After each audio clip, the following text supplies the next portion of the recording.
July 1906. 8th floor of an unfinished building. Steel beams thrust upward into the Manhattan sky. Michael Butler, a watchman, stands at his post. It's past midnight. The construction site for what will become America's most famous hotel is dark, except for lanterns swinging in the summer breeze. A wrench swings through the air. Butler falls, not to the floor, through 3 stories of empty space. From the 8th floor to the 5th. His body lands with a sound that echoes through the skeleton of steel and stone. The other workers, roughly 100 men on the night shift, keep working, hammering, riveting, building, as if nothing happened. This is the Plaza Hotel under construction, and this death, this mid-air murder, as the newspapers will call it, tells you everything you need to know about what's coming. Beauty demands blood. Luxury requires sacrifice. Someone always pays. But who? If you enjoy deep investigations into Gilded Age architecture and the hidden costs of luxury, please like, subscribe, and tell me in the comments which iconic building to explore next. Your support makes these detailed stories possible. Thank you for being here. Let's go back to the beginning. October 1st, 1907. Before the murder, October 1st, 1907. The doors open at 5th Avenue and 59th Street. The corner where Central Park meets Manhattan's most exclusive address. A new hotel rises 19 stories into the autumn sky. French Renaissance, white brick and marble. A chateau lifted from the Loire Valley and dropped onto American concrete. The Plaza Hotel. From the street, it looks like a palace. 800 rooms, 1,650 crystal chandeliers, 1,650 clocks, fireplaces in every suite. Bathrooms, private bathrooms, with running hot water in every room. Unheard of in 1907. Most New Yorkers still share a bathroom down the hall. Most Americans still use outhouses. Opening night costs $250,000. That's $8 million today. For one party. 5,000 guests arrive in horse-drawn carriages and early automobiles. Women in silk gowns that cost more than most men earn in a year. Men in white tie, diamonds catching gaslight. The scent of French perfume mixing with cigar smoke and champagne. The ballroom glows. Gold leaf covers the ceiling. Baccarat crystal hangs overhead. An orchestra plays in the corner. Waiters in white gloves serve oysters, caviar, terrapin soup, and something called peach melba, invented specifically for this night. Newspaper reporters count the wealth in the room. Railroad fortunes, steel fortunes, banking fortunes. The Vanderbilts are here. The Astors, the Goulds. A New York Times writer estimates that 1/10 of America's entire national wealth stands in this ballroom tonight. But here's what the newspapers don't report. The man who made this night possible isn't in the room. He's dead. Bernhard Beinecker doesn't live to see his dream open. Go back 40 years. 1867. Bernhard arrives in New York from Germany with $5 in his pocket and a skill. He understands food, not cooking, economics. He knows how to buy wholesale, sell retail, and squeeze profit from the margin. He opens a small business supplying hotels and restaurants, coffee, tea, spices, provisions. The business grows. By the 1880s, Beinecker is wealthy, not Vanderbilt wealthy, not Astor wealthy, but comfortable. He watches New York grow upward. Hotels multiply, competition sharpens. Most hotels are serviceable. Clean sheets, decent food, a place to sleep. But Beinecker sees an opening. The very rich don't want serviceable. They want splendor. They want European luxury with American efficiency. In 1883, he partners with his brother-in-law, Frederick Sterry, and buys a modest hotel at 5th Avenue and 59th Street. It's called the Plaza. 6 stories, 400 rooms. Respectable but unremarkable. For 2 decades, Beinecker and Sterry run it profitably. They watch the neighborhood transform. Fifth Avenue becomes Millionaires' Row. Mansions rise. The super-wealthy move north from Washington Square. Central Park, once empty land at the edge of civilization, becomes the city's green lung. Valuable, desirable, essential. The old Plaza sits on gold. By 1902, the hotel is too small for its location. Beinecker makes a decision. Tear it down. Build something extraordinary. Something that will define luxury for a generation. He needs partners. The project will cost millions, far beyond his resources. He finds them. Harry S. Black is a builder, not a craftsman who swings hammers, a man who assembles capital, secures sites, and constructs empires. He controls the George A. Fuller Company, one of America's largest construction firms. Fuller built the Flatiron Building, the pioneering skyscraper that proved steel frame construction could rise to unprecedented heights. Black sees what Beinecker sees. The corner of 5th Avenue and 59th Street is the most valuable hotel site in America. Build the right building, and it will print money for decades. But it has to be perfect. Enter Henry Janeway Hardenberg. Hardenberg is 54 years old in 1905 when he gets the commission. He's already designed the Dakota Apartments on the Upper West Side and the original Waldorf Astoria Hotel. He understands luxury. He understands how buildings shape behavior, how architecture can make guests feel wealthy even if they aren't. His design for the new Plaza borrows from French chateaux, Chambord, Azay le Rideau, steep mansard roofs, dormer windows, ornamental ironwork. But underneath the historic facade, modern American engineering. Steel frame, elevators, electric lights, fireproofing, central heating fed by massive boilers in the basement.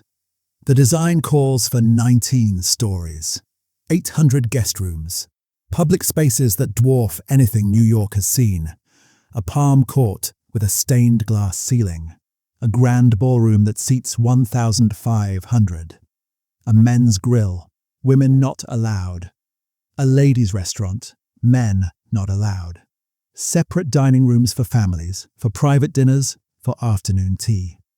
The exterior, white brick with marble trim, not limestone, brick, cheaper, faster to lay, and when done correctly, nearly as elegant. The cost estimate, $12.5 million. That's $400 million today. Beinecker, Black, and their investors form a syndicate. They raise the capital through a complex web of bonds, mortgages, and equity stakes. The math is simple. Charge premium rates. Fill the rooms. The hotel will generate enough revenue to service the debt and deliver profit. The math is also brutal. If occupancy falls, if rates drop, if anything goes wrong, the debt will devour them. Construction begins in 1905. 2 years. That's the timeline. Tear down the old plaza, excavate the site, drive foundation pilings deep into Manhattan bedrock, raise 19 stories of steel and brick, install miles of plumbing and wiring, finish the interiors, furnish every room, and open on schedule. The work runs 24 hours a day. Day shift, night shift, Sunday shifts. More than 1,500 workers. Labourers, bricklayers, ironworkers, plumbers, electricians, plasterers, painters, carpenters, glaziers, marble setters. The pace is relentless. Delays mean lost revenue. Every day the hotel stays closed is a day of interest accruing on $12.5 million in debt with no income to offset it. The pressure flows downward, from investors to contractors, from contractors to foremen, from foremen to workers. And then, in July 1906, a man falls, or is pushed. July 17th, 1906. The New York Times runs the headline, Mid-air murder suspected in Plaza hotel death. Michael Butler, 45 years old, night watchman, Irish immigrant, widower with 3 children. Found on the 5th floor with a crushed skull. He fell, or was thrown, from the 8th floor construction deck sometime after midnight. The police investigate. They question the night shift. Roughly 100 men working when Butler died. Ironworkers riveting steel beams. Bricklayers setting courses even in darkness, working by lantern light to meet the schedule. Labourers hauling materials up temporary elevators. Nobody saw anything. Nobody heard anything. A man falls 3 stories through open space in a construction site, buzzing with activity, and nobody notices. The detective assigned to the case, a man named McCafferty, doesn't believe it. He finds witnesses who admit they heard shouting before Butler fell. An argument, voices raised, then silence, then the sound of impact. The workers had been drinking. Whiskey passed around in tin cups during the midnight meal break. Common practice on night shifts. Keeps men warm in winter, dulls the fear in summer when you're walking steel beams 15 stories above 5th Avenue with nothing but darkness below. Butler had confronted someone about theft. Small things going missing from the site. Tools, copper wire, brass fittings, materials that could be sold. Butler threatened to report it. 2 nights later, he's dead. McCafferty makes an arrest. A riveter named James Connolly. The evidence is circumstantial. A witness who heard Connolly threaten Butler, scratches on Connolly's hands, a reputation for violence when drunk. The case goes to trial. Connolly's lawyer argues self-defense. Butler attacked first. Connolly pushed him away. Butler stumbled backward, lost his balance in the dark, fell through an unguarded opening. The jury deliberates for 4 hours.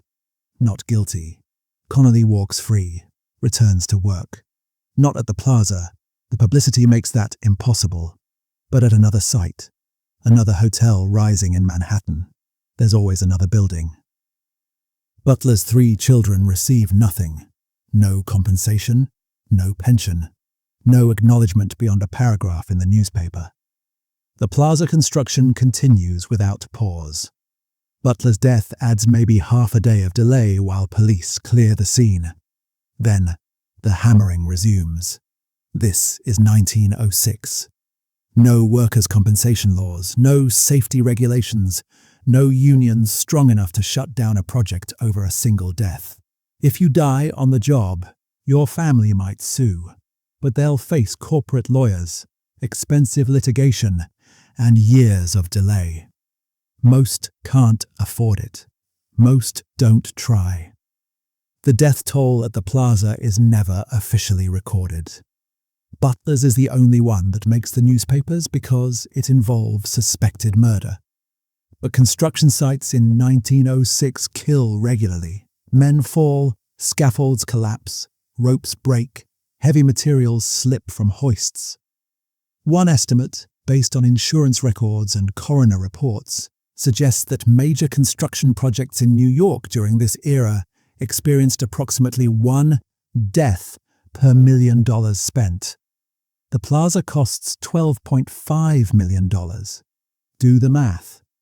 The workers building the Plaza earn between $2 and $5 per day, depending on skill. Labourers, men who haul bricks, mix mortar, dig, get $2. Skilled tradesmen, masons, carpenters, ironworkers, get $4 to $5.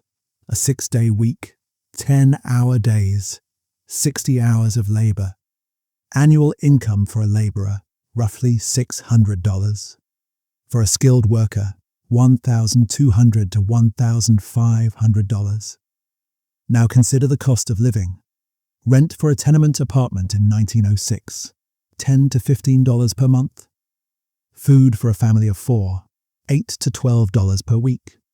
Coal for heat in winter, $10 per month. A labourer's family survives, barely. Any disruption, illness, injury, a slow season, and they fall into debt or lose their apartment. The skilled workers do better. They can afford meat more than once a week. Their children might finish grammar school instead of going to work at age 12.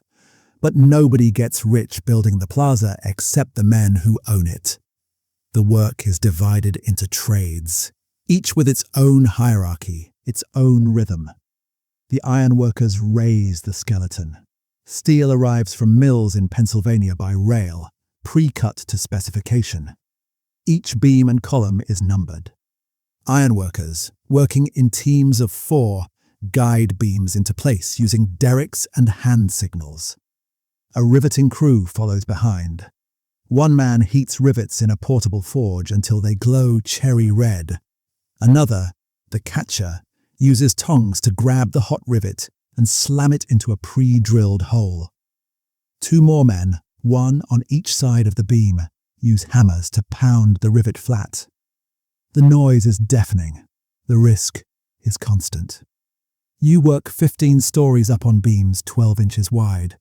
Wind gusts off Central Park. One misstep, one moment of inattention, and you fall. Ironworkers are the aristocracy of construction labor. They earn top dollar because few men have the nerve to do it. Many are Mohawk Indians from Canada, members of tribes known for fearlessness at height. Others are Irish and Italian immigrants, men who need work badly enough to climb. The bricklayers follow the ironworkers, encasing the steel frame. White brick from kilns in New Jersey arrives by barge up the Hudson, then by wagon to the site. Each brick is inspected. Cracked or misshapen bricks are rejected. The facade must be perfect. Masons work in teams. A labourer mixes mortar and carries bricks to the scaffold. The mason sets each brick, taps it level, scrapes excess mortar, moves to the next. A good mason lays 1,000 bricks in a 10-hour shift. The plaza requires millions. The plumbers install miles of pipe. Every room needs water, hot and cold. Every bathroom needs drainage. The hotel will use thousands of gallons per day. The system must deliver pressure to the 19th floor and drain reliably from every fixture. Plumbers work in the basement and in narrow shafts that rise through the building. Tight spaces. Poor light. They solder joints, thread pipes, test for leaks. A single bad joint can flood a suite above. Perfection is required. The electricians wire the building for power and communication. In 1906, electricity is still relatively new. Many New Yorkers use gas lamps. The plaza will be fully electric. Every room has lights controlled by wall switches, a luxury. Every floor has telephones connected to a central switchboard. The electrical system is custom designed. Generators in the basement produce direct current. Transformers step voltage up for lighting, down for elevators. Fuses protect against overload. The electricians must understand a technology only a few years old, install it correctly, and ensure it works safely. A mistake means fire. In 1906, fire is the greatest terror in tall buildings. The Triangle Shirtwaist Factory fire is 5 years away, but the fear already exists. Hotels burn. Wooden interiors, fabric drapes, gas lamps, candles, all fuel.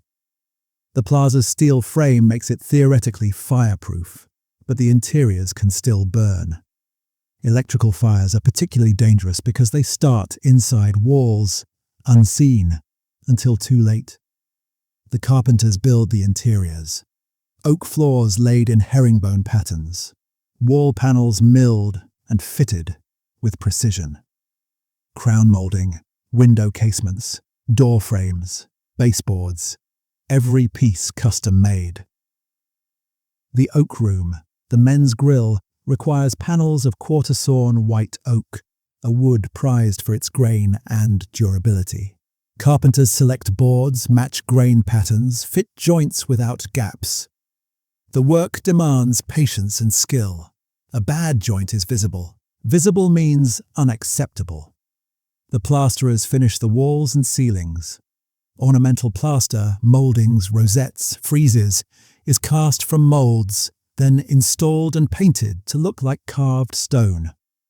Flat plaster walls are troweled smooth, multiple coats sanded between each.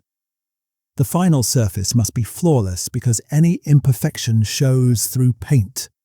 Plasterwork is miserable. The material is caustic. It burns skin. Dust fills the air. Men work on scaffolds close to ceilings, arms overhead for hours, backs aching. By age 40, most plasterers have respiratory problems. By 50, many are dead.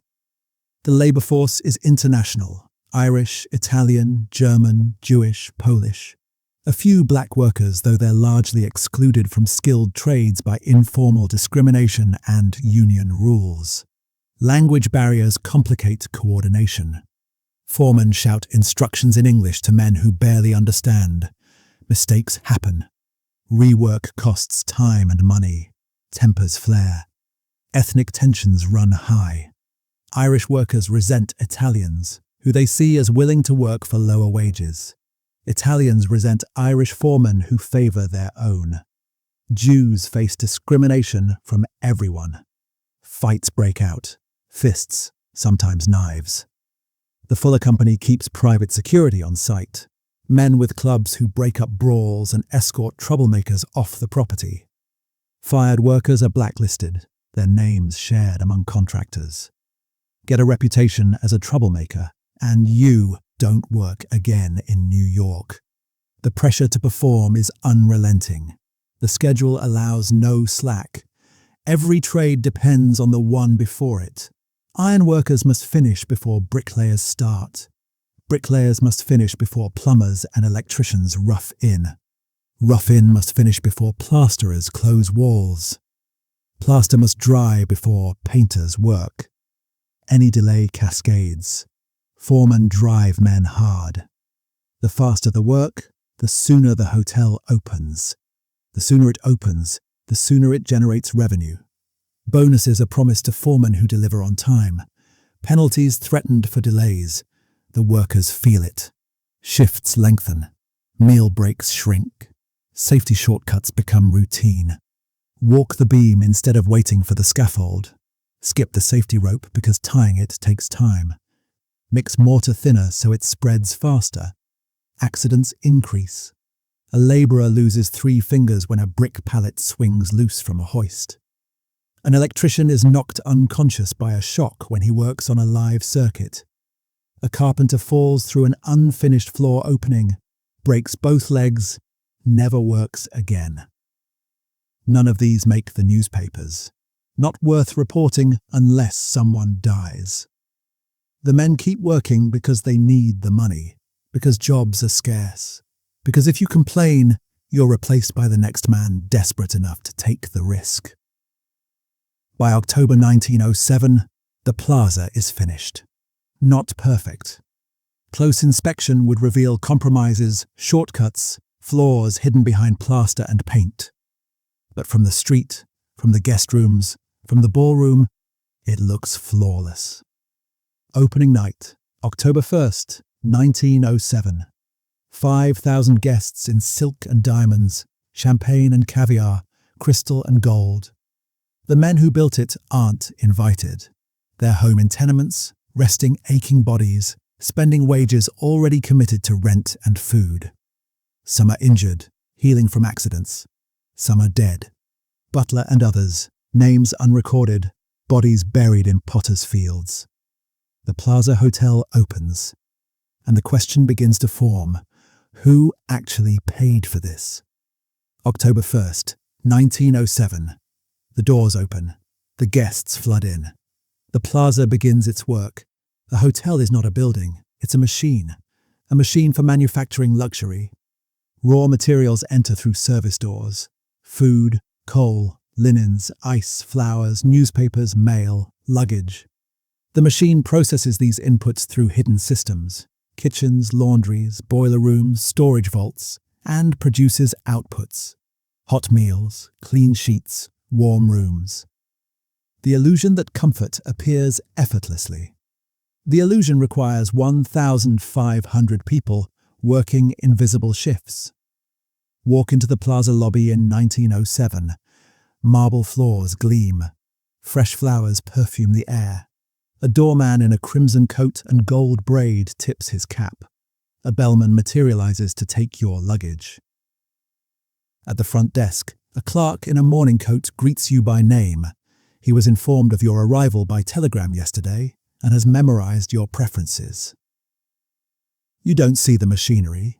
You don't see the housemaid who scrubbed that marble at 5 a.m. before guests stirred. You don't see the florist who arrived at 4:30 a.m. to arrange fresh blooms. You don't see the coal stoker in the basement who has been feeding the boilers since midnight to ensure the radiators in your room deliver heat the moment you arrive. The invisibility is intentional. The architect Henry Hardenberg designed 2 hotels in one. The guest hotel, grand, beautiful, comfortable, and the service hotel, utilitarian, efficient, hidden. Descend below street level. The world transforms. No marble, no chandeliers, bare concrete floors, exposed pipes, harsh electric bulbs. The air smells of coal smoke, damp laundry and industrial soap. The boiler room dominates the sub-basement.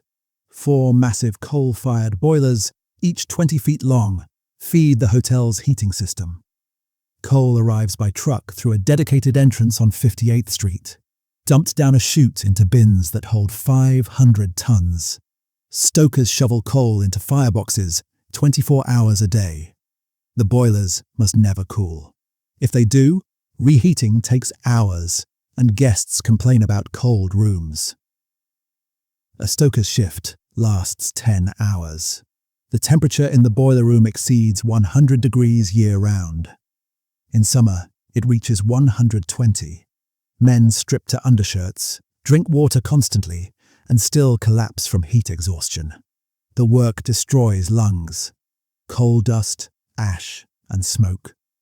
Most stokers develop chronic coughs within a few years. Many die of respiratory disease before age 50. Pay $2.50 per day, among the lowest wages in the hotel. Next to the boiler room, the laundry. Industrial washing machines, dryers, and pressing equipment operated by 60 women. The Plaza generates mountains of laundry. Bedsheets, pillowcases, towels, tablecloths, napkins, staff uniforms. Every item must be cleaned, pressed, and returned to service within 24 hours. The laundresses work in clouds of steam. The heat rivals the boiler room. Chemical soaps burn hands and eyes. The machinery is dangerous. Wringer rollers that can catch a finger and crush bone in seconds. Women work 10-hour shifts, 6 days a week, for $6 to $8 per week. Half what men earn for comparable labor. Many laundresses are black women, excluded from front-of-house positions by the color line. They remain invisible to guests, working in a basement many visitors don't know exists. The ice room stores blocks of ice cut from frozen lakes upstate and shipped to the city by rail. Before mechanical refrigeration, ice is essential. It cools food storage rooms, chills drinks, preserves perishables. Men haul 300-pound ice blocks using iron tongs. Injuries are common: crushed fingers, torn shoulders, herniated backs. The storage vaults hold supplies: canned goods, dry goods, wines, linens. The Plaza's buyer purchases in bulk to reduce costs. Inventory management is precise. Too little, and the kitchen runs short. Too much, and goods spoil. The maintenance shops occupy another section. Carpenters repair furniture. Plumbers fix leaks. Electricians replace blown fuses. Painters touch up scuffed walls. A hotel this size always needs repair. Guests are hard on furnishings. They scratch floors, stain upholstery, break fixtures. Maintenance crews work overnight so repairs happen invisibly, problems erased before guests wake. The Plaza operates multiple kitchens. The main kitchen serves the dining room, the palm court, and room service. Separate kitchens serve the oak room, the men's grill, and private banquet rooms. The main kitchen employs 120 people. Executive chef, sous chefs, line cooks, pastry chefs, butchers, fish cleaners, dishwashers, and porters. The executive chef in 1907 is Auguste Escoffier's protégé, a French chef named Louis Diat. He will later invent vichyssoise at the Plaza. His kitchen operates with military precision. Orders arrive by pneumatic tube from waiters in the dining rooms. Each order is written on a slip, timed and tracked. The slip moves through stations: garde-manger, cold preparations; saucier, sauces; rôtisseur, roasts; pâtissier, pastries. Each station completes its portion. The expediteur coordinates timing so all elements of a dish arrive simultaneously. The pace is brutal. Dinner service can seat 500 guests simultaneously. Each table orders multiple courses. That's thousands of individual dishes prepared in a 4-hour window. The kitchen operates in 100-degree heat. Gas ranges and ovens pour heat into the space. Ventilation is primitive. Cooks work in suffocating conditions, sweat dripping, burns accumulating. Line cooks work 12 to 14-hour shifts. They arrive at 10 a.m. to prep for lunch and dinner. They leave past midnight after cleaning, 6 days a week. Pay ranges from $15 to $25 per week for experienced cooks. Apprentices, teenage boys learning the trade, earn $5 per week or less. The hierarchy is rigid. The executive chef rules absolutely. Sous chefs enforce discipline. A cook who makes repeated mistakes, who works too slowly, who talks back, is fired immediately. Hundreds of men compete for these jobs. Replacement is instant. Dishwashers occupy the lowest rung. They stand for 12 hours scrubbing plates, pots, pans, crystal and silver. The water is scalding to sanitize. Their hands blister, then callous. Many are recent immigrants, Irish, Italian, Chinese, who speak little English. Pay $6 to $8 per week, less than the laundresses. Above the basement, the visible hotel operates like theatre. The doormen stand at the Fifth Avenue entrance. Crimson coats, gold braid, white gloves, top hats. They open doors, hail taxis, assist guests from carriages and automobiles. Rain, snow, heat. They stand outside for 10-hour shifts. They must remain alert, polite, and dignified. A doorman who appears tired, who slouches, who fails to anticipate a guest's needs, is reprimanded or dismissed. Pay $12 per week plus tips. Tips matter. A generous guest might tip $1 for hailing a cab and handling luggage. A stingy guest, nothing. Doormen cultivate regulars, remembering names, preferences, and vehicles. Service becomes personal. The bellmen work the lobby. They carry luggage, deliver messages, run errands. The job requires strength. Guests arrive with steamer trunks weighing 100 pounds. And discretion. Bellmen see and hear everything: affairs, arguments, drunken indiscretions. The rule is silence. Gossip about guests means instant dismissal. Bellmen are young, usually under 30. The work is physical. Carrying luggage upstairs, loading and unloading elevators. Pay $10 per week plus tips. Tips here vary wildly. A wealthy guest heading to a suite might tip $5 or $10 for handling multiple trunks. A middle-class guest, 25 cents. The front desk clerks are the brains of the operation. They manage reservations, track room availability, coordinate housekeeping, handle billing. The job requires memory, arithmetic, and social intelligence. Clerks must recognize regular guests, know their preferences, and anticipate needs without being asked. Training takes months. A clerk must learn the layout of 800 rooms, understand rate structures, memorize the names and faces of important guests. Mistakes are costly. Double book a room, and 2 angry guests compete for the same space. Lose a reservation and the hotel loses revenue. Pay $15 to $20 per week. Better than most hotel jobs, but still modest. Front desk work is considered genteel. You wear a suit, work indoors, don't get your hands dirty. For working class men, it's a step up. The housekeeping department employs 400 people.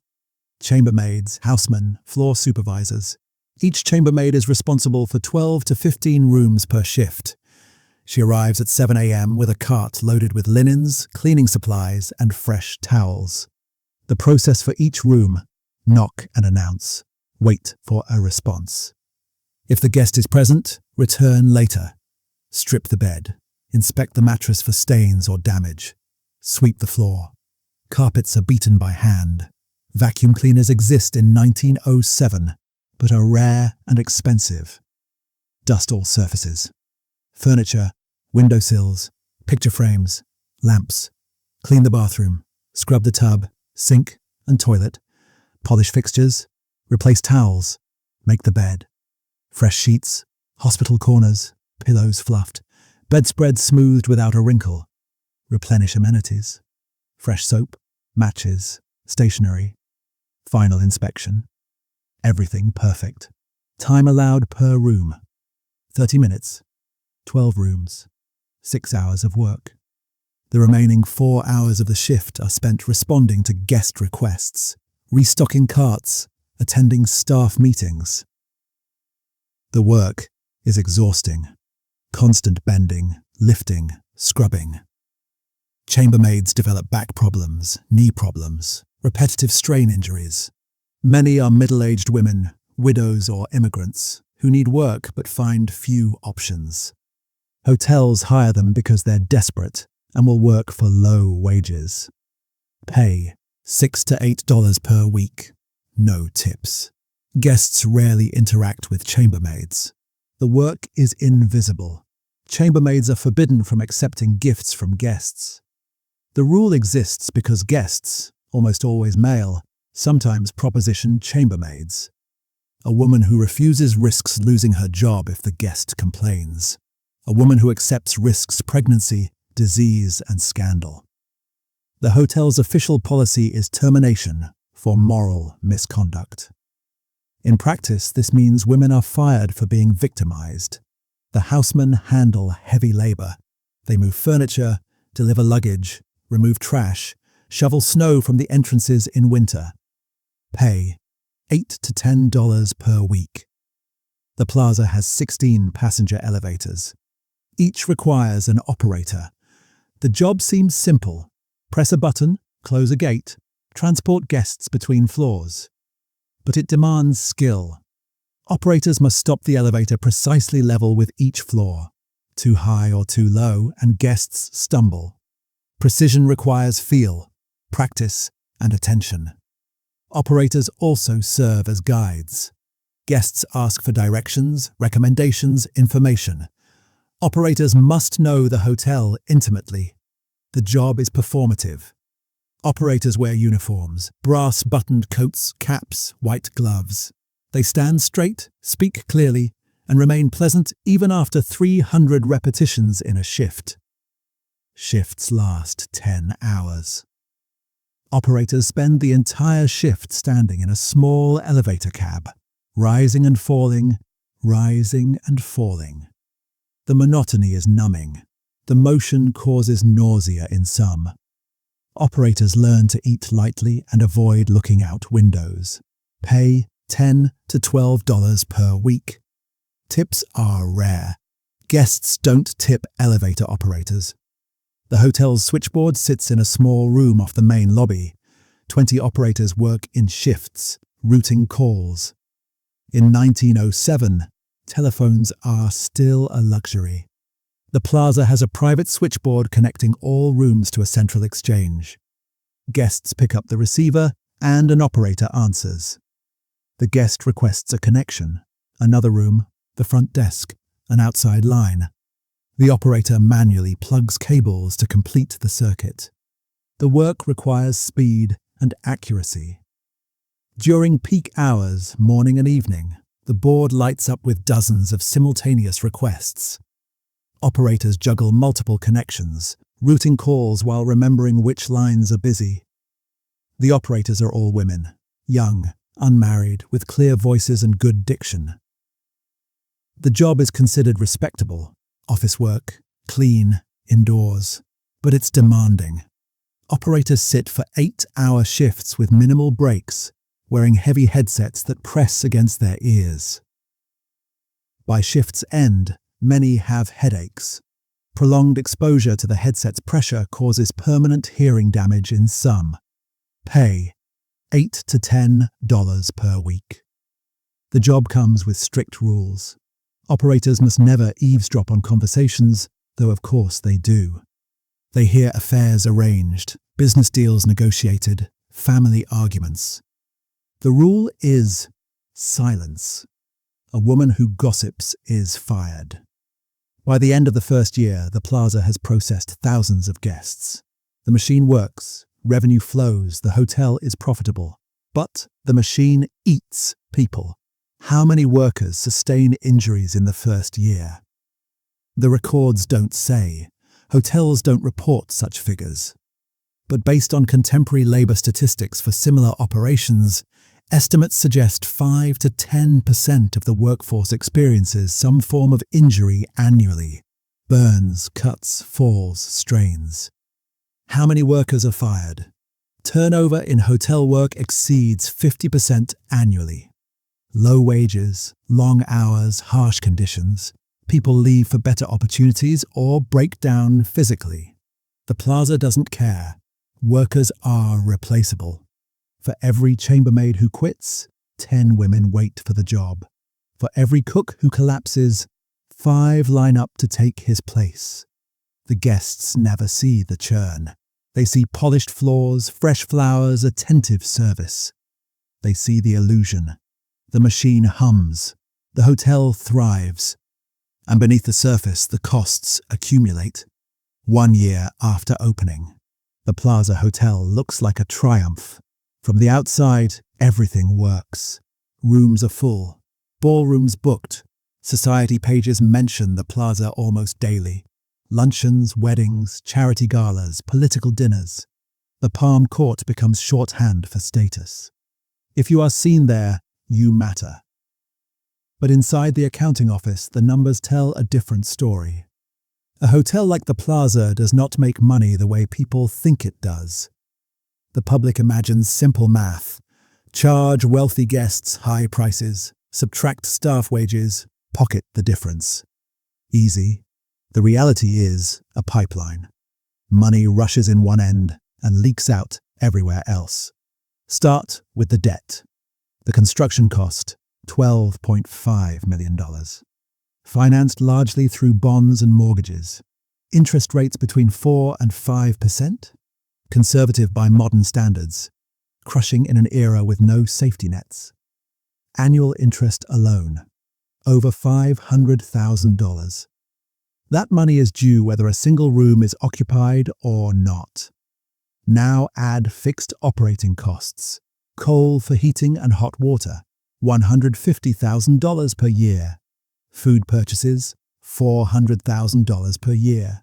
Laundry chemicals, linens, replacements, $100,000 per year. Maintenance and repairs, $200,000 per year. Insurance, fire, liability, property, $75,000 per year. Wages for 1,500 employees, $1.2 million per year, before profit, before dividends, before improvements. Total baseline costs, over $2.6 million annually. The Plaza needs near constant occupancy at premium rates just to break even. And occupancy is never constant. Winter is slow.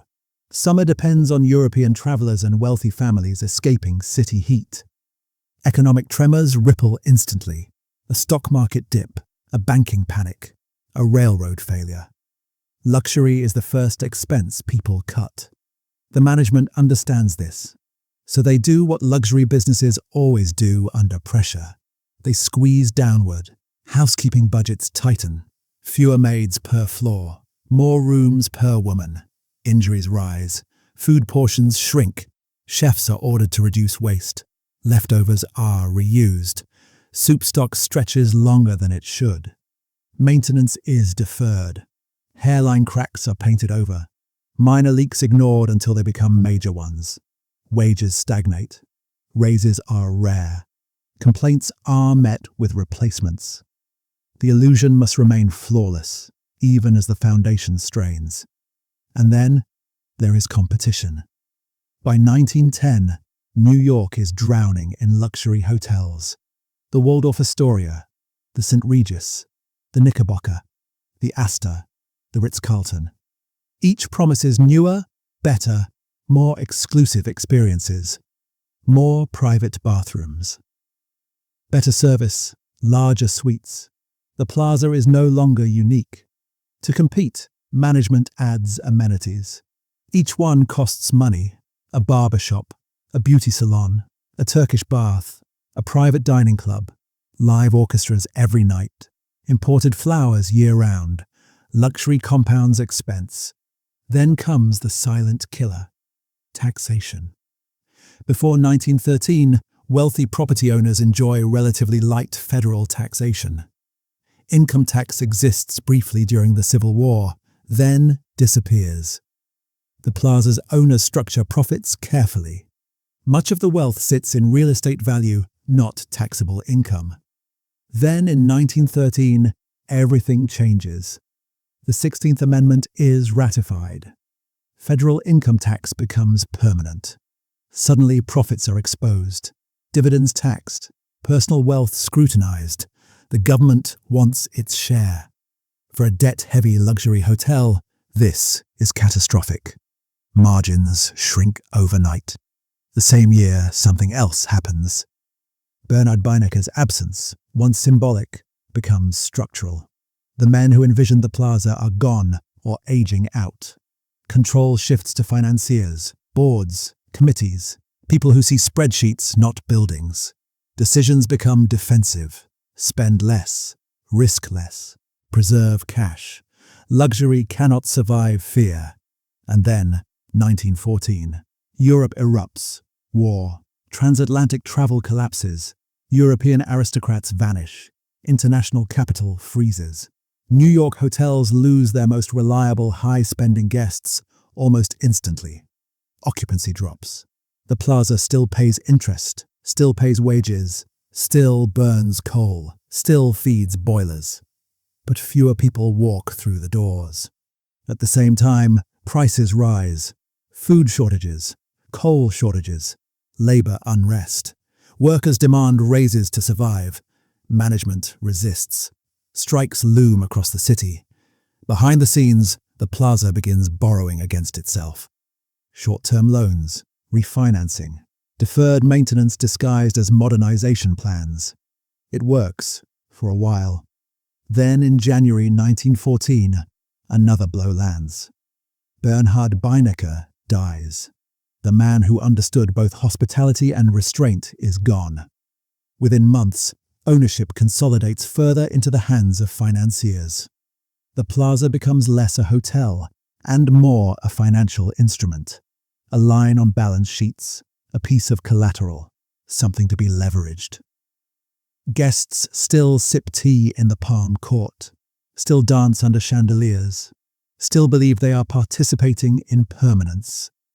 They don't see the cracks. They don't hear the whispers in accounting offices. They don't notice that every year more money leaves the building than stays.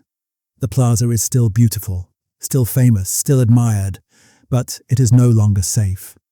And what happens when a palace built on debt meets a century of economic shocks? October 1907.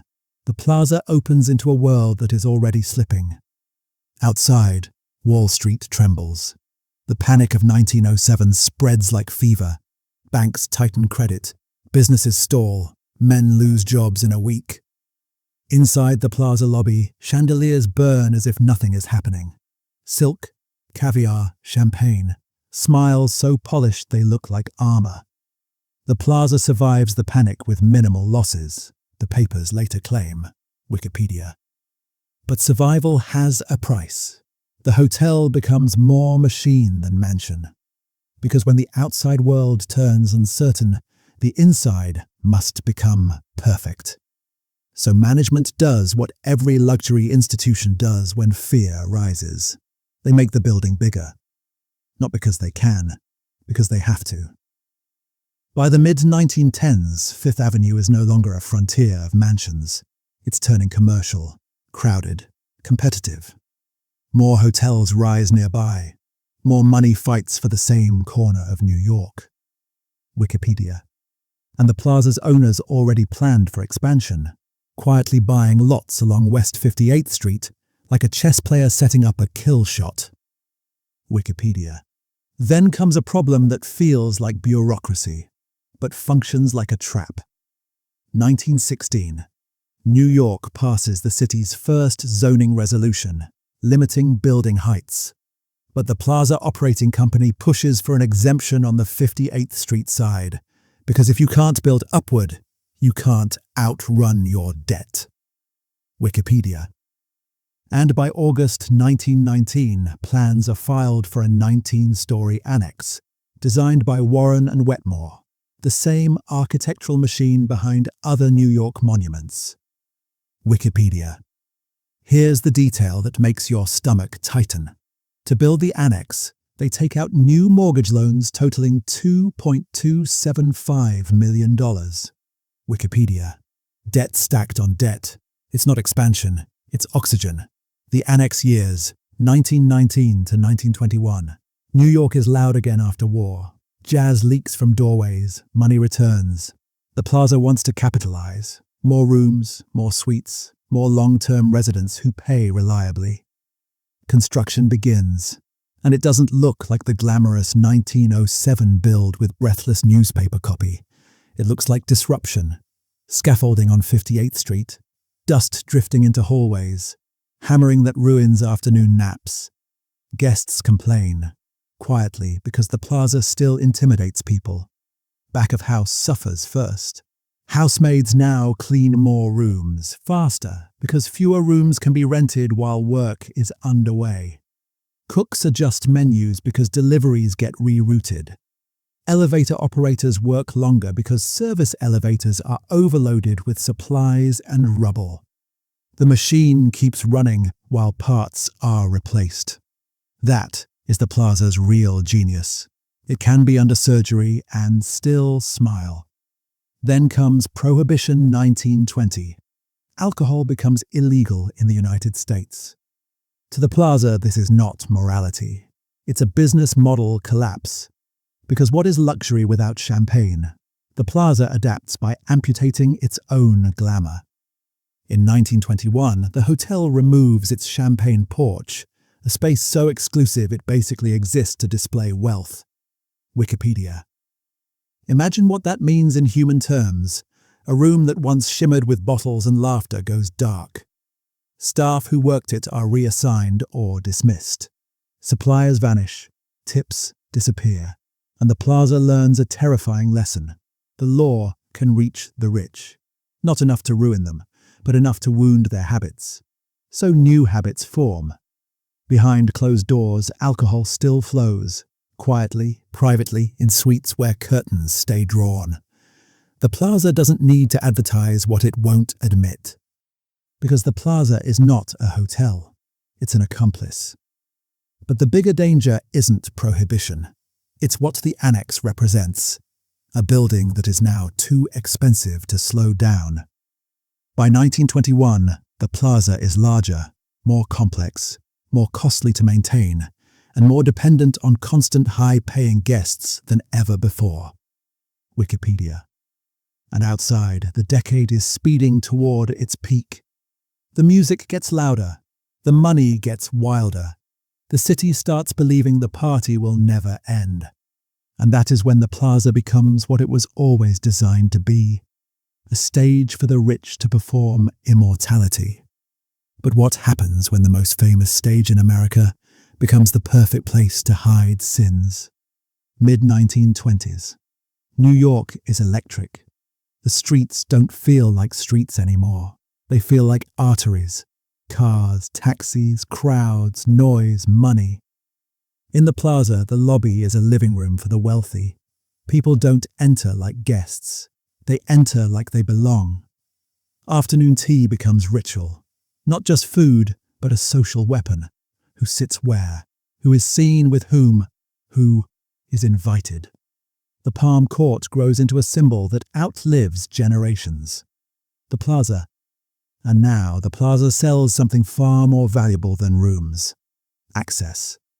If you host your wedding here, your family is old. If you dine here, you're important. If you live here long term, you're untouchable. The Plaza is not just luxury, it is legitimacy. The public sees glitter.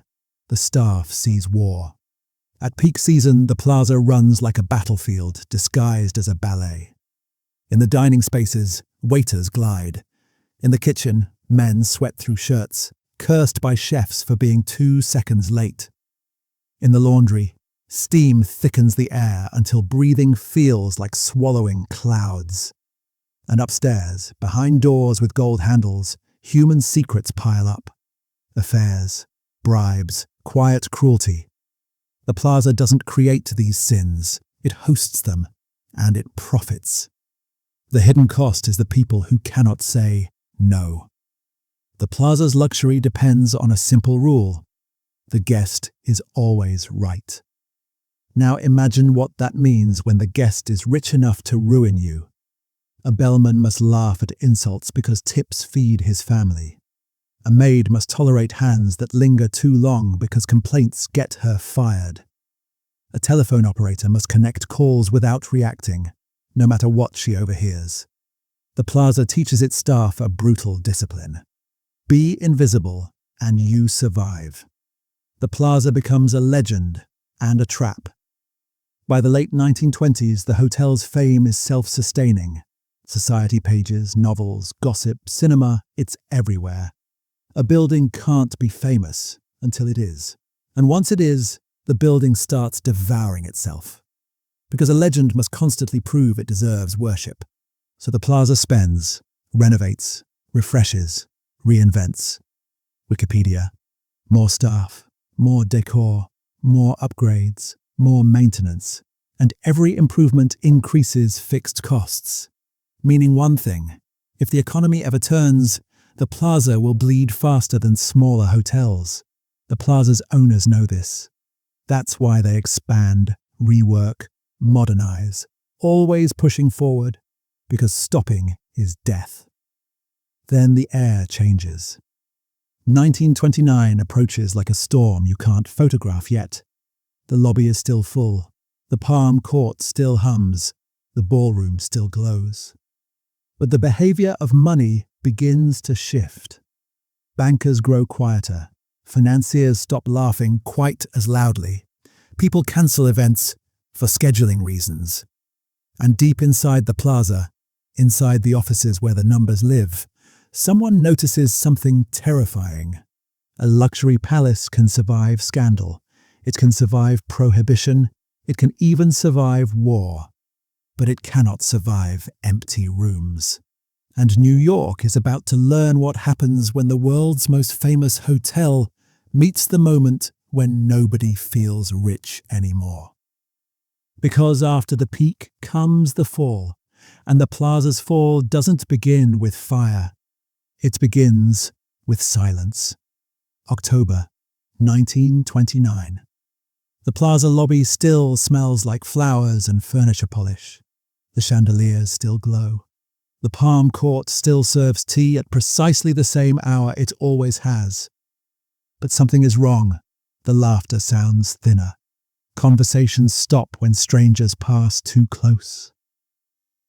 Men who once lingered now leave quickly. Women glance at their husbands before ordering anything expensive. Across town, Wall Street collapses. At first, it feels distant. The Plaza has survived panics before. This is just another tremor, another dip, another headline. Then the cancellations begin. 1 dinner, then 3. Then entire weeks vanish from the event calendar. Rooms that once booked months in advance sit empty. Not visibly, Management staggers occupancy to preserve illusion, but internally the numbers turn red. The plaza is built for abundance. Scarcity is poison. Luxury during collapse is a contradiction. In the early days of the Great Depression, the plaza becomes a study in denial. Outside, men line up for bread. Inside, orchestras still play. This contrast is not accidental. It's policy.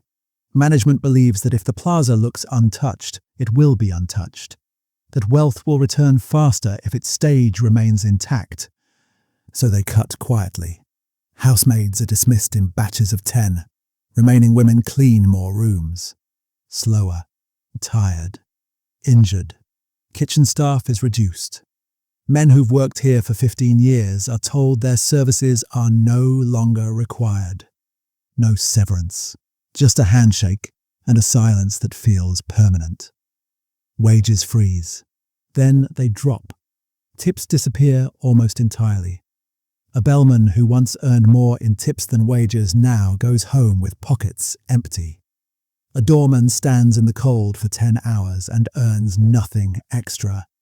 Still, they stay. Because the plaza, even wounded, is safer than the streets. The plaza as shelter and prison. During the worst years of the Depression, the plaza becomes something new. Not just a hotel, a refuge for people who can't admit they're losing. Long-term residents move in quietly. Old money families who sold their mansions but refused to downgrade their identity. Foreign aristocrats trapped by frozen assets. Widows living off shrinking trusts. They rent suites by the month, sometimes by the year. The plaza adjusts. Monthly rates, discreet billing, privacy above all. These residents don't want service. They want continuity. They want to wake up every day believing nothing has changed. Behind their doors, they sell jewelry. They dismiss servants. They cut expenses everywhere except the illusion of where they live. The plaza helps them pretend who benefits and who breaks. By 1932, unemployment in New York approaches 25%. Inside the plaza, it's lower, but not merciful. Workers cling to jobs because outside is worse. That gives management leverage. Schedules stretch. Overtime becomes unpaid duty. Complaints are met with a reminder, you're lucky to be here. Sexual harassment increases. Power imbalances widen. Women have fewer places to go, fewer protections, fewer voices. A chambermaid who complains is replaced the same day. The plaza does not abuse people directly. It creates conditions where abuse is safe. The illusion finally cracks. Even denial has limits. By 1933, the plaza is bleeding cash. Taxes remain. Maintenance can no longer be deferred. The building is aging. Systems installed in 1907 strain under modern demand. Elevators fail more often. Plumbing leaks. Electrical systems spark. The marble still shines, but behind it, rot spreads. Ownership shifts again. Restructuring, refinancing, quiet negotiations with creditors. The plaza survives, but only by becoming more financial abstraction than hotel. And then, the world changes again. 1939. War returns. Europe burns again. This time, the plaza does not host aristocrats fleeing with trunks of silver. It hosts governments, foreign delegations, intelligence operatives, diplomats pretending to be businessmen. The plaza becomes neutral ground. Deals are whispered in suites, phone calls routed discreetly, staff instructed to see nothing, hear nothing. During World War II, the plaza does something unexpected. It serves the nation, not symbolically, practically. The hotel houses officers, officials, and visiting allies. Rations replace extravagance. Menus simplify. Blackouts dim windows at night. Luxury pauses. But something else grows. Relevance. And relevance is survival. When the war ends, America is richer than ever. New money floods New York. The Plaza stands, still here, still famous, still alive, but now it faces a new enemy. Not collapse, not war, not poverty, something worse. Modernity, because the world after 1945 no longer worships the past, and the Plaza is nothing if not the past. The war ends, America exhales, factories roar back to life. Soldiers return with paychecks, confidence, and impatience. The country is young again, optimistic, hungry for the future. The Plaza is old, not ancient, just enough to be dangerous. Because nothing kills a luxury institution faster than being out of step. The world changes faster than marble can. Post-war America does not want chandeliers and whispered etiquette. It wants speed, convenience, air conditioning, television, parking. The Plaza has none of these, at least not easily. Its rooms were designed for trunks, not suitcases. Its electrical systems strain under modern appliances. Its plumbing groans. Retrofitting costs millions. New hotels rise with advantages baked in. The Statler, the Hilton, the Sheraton. They offer standardized rooms, predictable pricing, modern amenities. Air conditioning as a promise, not an upgrade. The Plaza offers charm. Charm does not pay utility bills. The numbers turn merciless. By the early 1950s, operating costs explode. Labor costs rise as unions gain power. This is not 1907 anymore. Workers demand and win shorter hours, benefits, protections. Good for people. Bad for a hotel designed around cheap, endless labor. Heating costs increase. Maintenance costs double. Insurance premiums rise as the building ages. The Plaza's owners face a dilemma: modernize and risk destroying the very thing people love, or preserve and slowly bleed to death. They choose neither. They delay. Deferred maintenance becomes strategy. Temporary fixes become permanent. Rooms are refreshed cosmetically while infrastructure rots behind walls. Guests still come, but fewer stay long. The Plaza becomes a place you visit, not a place you live. Afternoon tea survives, weddings survive, charity galas survive. But overnight guests, reliable revenue, drift elsewhere. Ownership fractures. The Plaza passes through hands like an heirloom nobody wants to repair. Different owners, different visions, no long-term courage. Some want to modernize aggressively, others want to landmark the building and freeze it in time. All want returns without sacrifice. By the 1960s, the Plaza's real value is no longer hospitality. It's land. Fifth Avenue, Central Park South, one of the most valuable intersections on Earth. And that realization is lethal. The unthinkable becomes thinkable. Developers begin whispering a word that terrifies preservationists: demolition. Not because the Plaza is ugly, because it is inefficient. Replace it with a glass tower. Triple the rentable square footage. Install modern systems from scratch. Print money.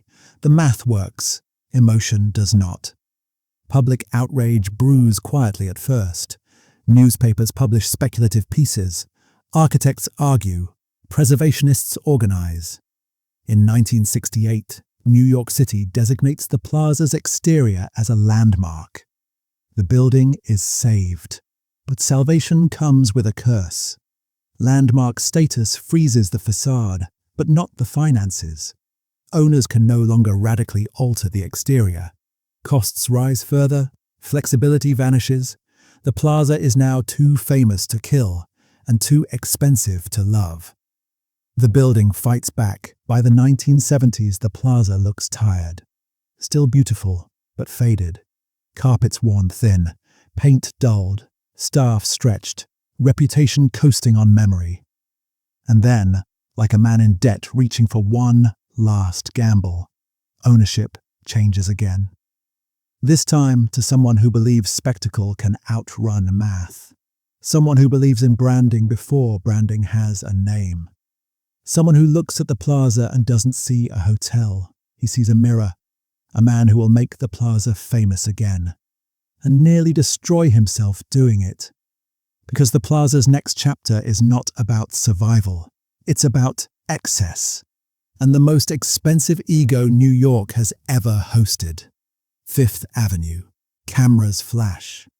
Donald J. Trump steps onto the plaza's marble floor like a conqueror entering a city he believes was built for him. He is 42 years old, brash, loud, certain. He has already stamped his name on skyscrapers, casinos, and tabloids. Now he wants something different. He wants legitimacy, and nothing in New York confers legitimacy like the Plaza Hotel. Trump pays $407.5 million for the building, the highest price ever paid for a hotel at the time. The number is not an accident, it's a headline. It tells the city who he thinks he is. He calls the plaza his Mona Lisa. But here is the truth hidden beneath the bravado. Trump does not buy the plaza, he borrows it. More than 90% of the purchase is financed through debt, junk bonds, bank loans, personal guarantees. The interest alone exceeds $30 million per year. The plaza must perform perfectly, every day, every night. It never has. The illusion of control. Trump believes what many powerful men believe, that force of will can overpower arithmetic. He raises room rates. He cuts staff. He replaces subtlety with spectacle. Gold accents appear where restraint once lived. Trump Tower style leaks into Hardenberg's design. He demands attention. But the plaza does not reward attention. It rewards patience. Luxury guests don't want to be shouted at by a brand. They want quiet assurance, familiarity, tradition. Trump offers hype. And hype attracts the wrong kind of money. Expense accounts, flashy visitors, people who want to be seen, but not necessarily stay. Occupancy slips, debt does not. The machine turns on its owner. Within 2 years, Trump is drowning. His empire, already stretched thin by casinos in Atlantic City, buckles under compounded interest. The plaza bleeds cash. The banks grow nervous. Then comes the moment that becomes legend. Trump walks past the plaza and sees a homeless man on the sidewalk. He turns to Marla Maples and says, "You see that guy? Right now he's worth $900 million more than me." It's not a joke, it's math. The reckoning. By 1992, the plaza defaults. Trump loses control. The banks seize the property. His name remains on the canopy, but his power does not. The plaza survives. Trump does not, at least not intact. The hotel is sold again and again, each time more stripped, more leveraged, more reimagined. Because by now, the plaza is no longer a hotel in the traditional sense. It is a financial object, a symbol traded by billionaires who don't intend to run it, only to extract value. And that leads to the final transformation. One that changes the plaza forever. Because the last way to save a palace is to stop letting people stay in it.